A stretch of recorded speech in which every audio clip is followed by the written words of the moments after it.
We are responsible for ensuring that our plants operate not only safely but reliably, but also protect the public. This is the last in a series of defenses that we've put in place as a result of the Fukushima Daiichi accident.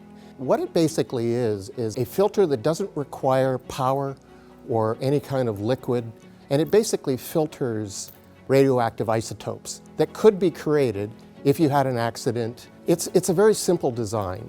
When you lose electricity, it usually means that you lose cooling capability.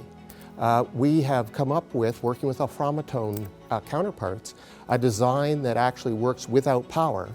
This was clearly a team effort, if you think about it. We had folks involved, obviously, from Framatome, who were the actual designers of this. We had internal design engineering folks that act as owner engineers. We had our reactor safety folks involved to make sure that the specifications were correct.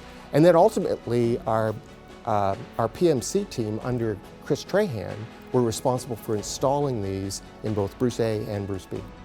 This was clearly a team effort, if you think about it. It's a great example of both internal and external, our vendor teammates working with us to come up with a product that was, very practical, relatively low cost. It's first of a kind in its design, and I suspect Framatome will sell this to other utilities.